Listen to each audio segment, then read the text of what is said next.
Welcome to Cheater Confessions. Let's get started with today's story. The party was perfect. At least that's what everyone kept telling me. But what I didn't know was that night would be the one that changed everything. The restaurant's private hall was alive with laughter, clinking glasses, and cheerful conversations. Our friends and family had gathered to celebrate 1 year since Laura and I got engaged. Soon, we were going to get married. I stood at the center of it all, feeling proud, feeling grateful, feeling like the luckiest man in the world. Laura looked breathtaking in a dark blue dress, her hair styled effortlessly, her bright smile drawing people in. Everyone told me how lucky I was, how beautiful she looked, how perfect we were together. And I believed them. We moved through the crowd, receiving hugs, shaking hands, listening to countless toasts. Laura laughed and smiled, her usual radiant self. At one point, she stepped away, checked her phone near the exit, then quickly put it back in her purse and rejoined the party, her smile unchanged. But from that moment, something felt off. She avoided my gaze a little too much. Her touches felt distant. When I placed my hand on the small of her back, she didn't lean into it like she always did. I told myself I was overthinking things. It was just a long night. Maybe she was tired. Maybe it was just the weight of wedding planning catching up to her. I pushed the thought aside and focused on the celebration. But the feeling never really left me. After the party, things were different. Laura became distant. At first, I thought I was imagining it, that maybe it was just the stress of wedding planning. But as the days passed, the signs became impossible to ignore. She was on her phone constantly, typing away, always tilting the screen away when I walked by. If I sat next to her on the couch, she'd shift, keeping her phone just out of my view. She wasn't as affectionate anymore. When I reached for her hand, she pulled away without thinking. When I kissed her, she barely kissed me back. At night, she rolled over, keeping her back to me. "I'm just tired, William. Work has been stressful. You're overthinking things." I wanted to believe her. Relationships go through phases, right? Maybe she just needed space. But deep down, something gnawed at me. Then, one night, she said she was going out with her friends. "Girls' night," she said, tucking her hair behind her ear. "We haven't done one in a while." I nodded. I trusted her, or at least I wanted to, but something felt off. She wore her best dress, the one she usually saved for special occasions, the one she always wore when she wanted to turn heads. And the perfume.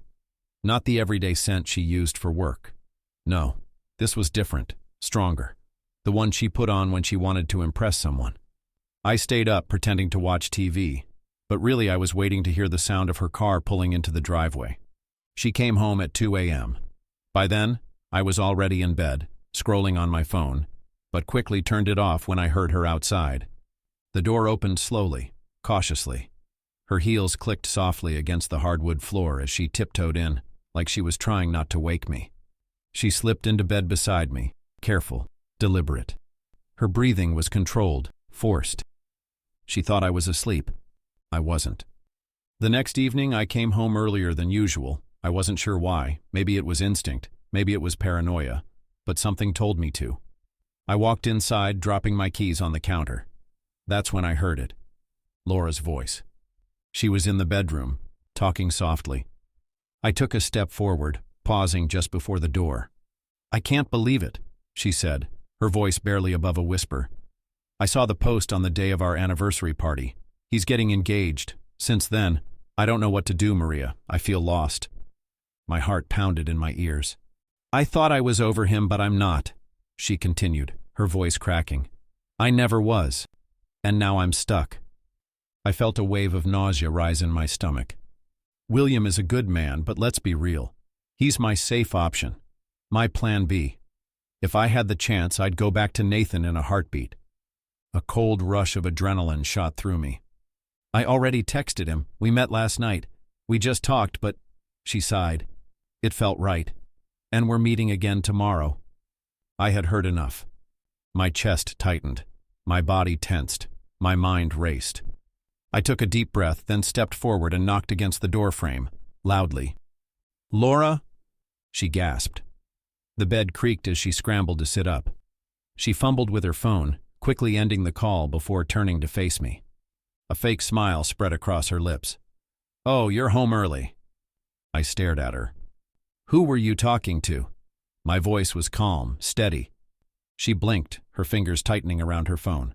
"Just Maria. We're going out tomorrow night again." I nodded slowly, watching her reaction. "Cool." She let out a small breath, relaxing slightly.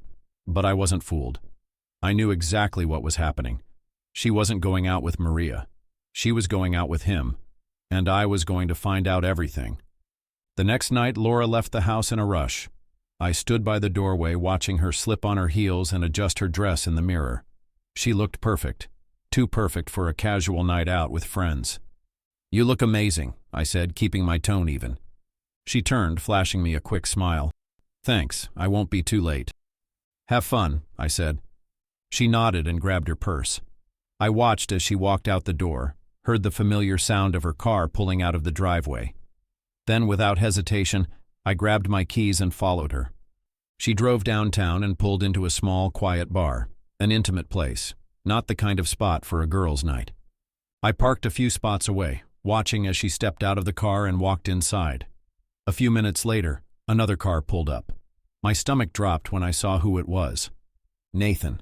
Tall, confident, the same man she had told Maria she wasn't over, the man she said she would leave me for if she had the chance.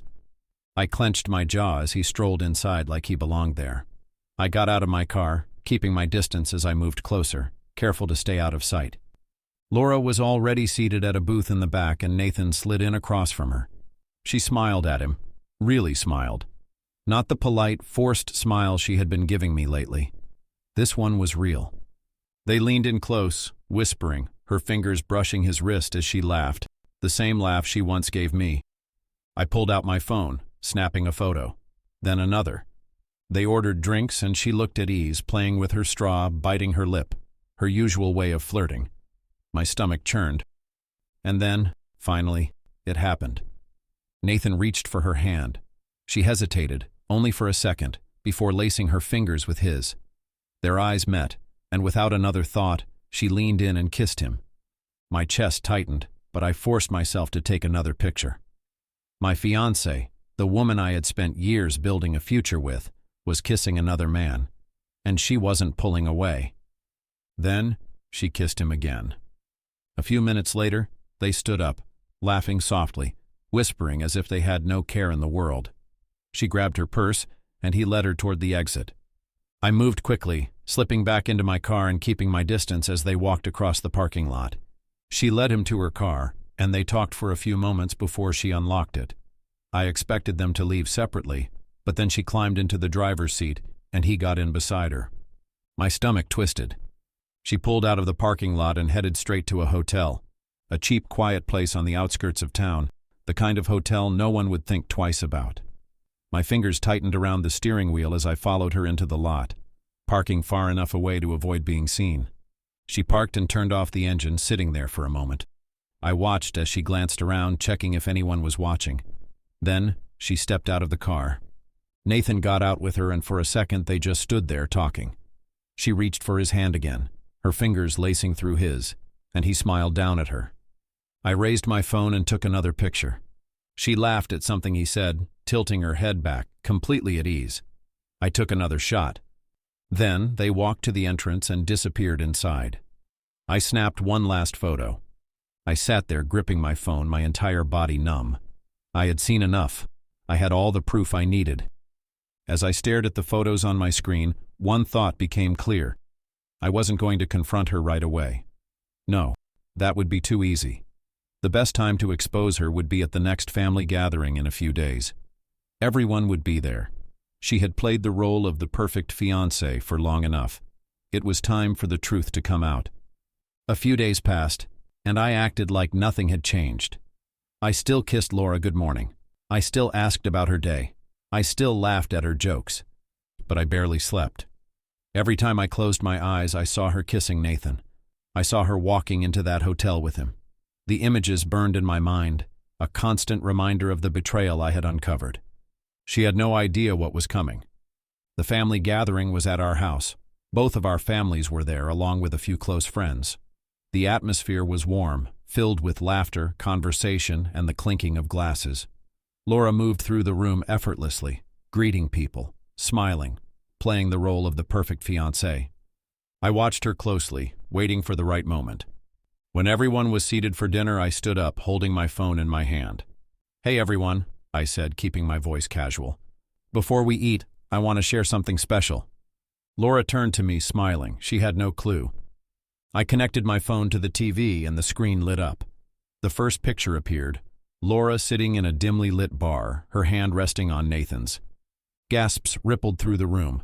A fork clattered against a plate. Laura went completely still. I swiped to the next image, her leaning in, kissing him. Her mother inhaled sharply, a murmur spreading through the guests. Laura's face drained of color. "What? What is this?" I kept going. The next photo showed Laura and Nathan standing outside a hotel. Then another, both of them walking in together. A suffocating silence filled the room, heavy with shock and unspoken judgment. I turned to Laura, my voice calm.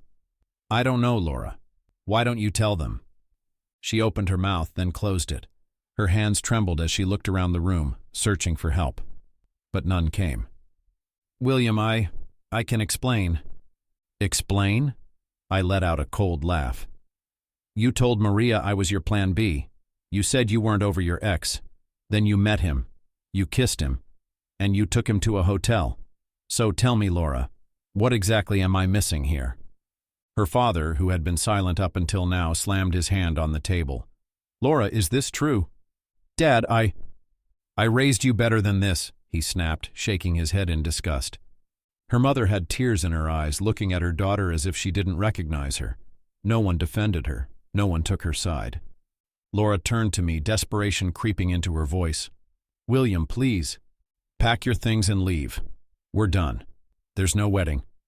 I pulled out my phone, opened my messages, and sent the photos to the woman I had found a few days earlier, Nathan's girlfriend, the one he was about to get engaged to. Laura saw the message being sent, her eyes widening in horror. She knew exactly what I had done. She had lost everything, and it was exactly what she deserved. Laura left that night. She packed in silence, shoving clothes into her suitcase while her parents stood in the doorway, their faces filled with disappointment. Her mother wiped away silent tears, while her father simply shook his head, saying nothing more. They had raised her better than this, and now they couldn't even look at her the same way. When she was done, she stood by the door, gripping the handle of her suitcase. Her eyes met mine, desperate, pleading. "William, please." Her voice was barely above a whisper, but I didn't answer. I simply opened the door and waited. She hesitated for a moment, maybe hoping for a last-second change of heart. But when she saw the look on my face, she knew. It was over. Without another word, she stepped out, and I shut the door behind her. The fallout was immediate. Everyone who had been there that night left in stunned silence. But in the days that followed, the news spread beyond just those in the room. Friends who weren't at the dinner reached out to me, some expressing their shock, others their support. Some of them had already suspected something was off with Laura but never had proof. Now they did. As for her, it didn't take long before people distanced themselves. The friends who once admired her relationship with me saw her in a different light. The next day, I received a message from Nathan's girlfriend, thanking me for sending her the pictures. She told me she had confronted him, and though he tried to deny it at first, the evidence was undeniable. She had broken things off with him immediately, throwing away whatever future they had planned. Laura must have thought this was her chance, that she and Nathan would finally be together, but she was wrong. He blocked her, cut off all contact, and moved on. The man she risked everything for didn't even want her. 3 weeks later, she showed up at my door. Her eyes were swollen, her hair was a mess, and she looked nothing like the confident woman I had once known. For a moment, she just stood there, as if she didn't know what to say. Then, in a weak, broken voice, she whispered, "William, please." I made a mistake. I crossed my arms, looking at her with nothing but indifference. "You sure did." Tears welled up in her eyes. "I was confused. I didn't mean to hurt you." "But you did," I said flatly. She took a shaky breath. Can we talk? Please." I didn't move. "There's nothing left to say, Laura. We're over. You made sure of that. She swallowed hard. I miss you. I shook my head. No, you miss the security. You miss knowing I'd always be here no matter what. But I won't be anymore. She opened her mouth as if to say something, but no words came out. I could see it in her eyes. She finally understood that she had lost me for good. Without another word, I stepped back and closed the door. Locking it, I let out a slow breath. I had loved her. I had trusted her. I had planned a future with her, but she had thrown it all away, and now I was free. Thank you for watching.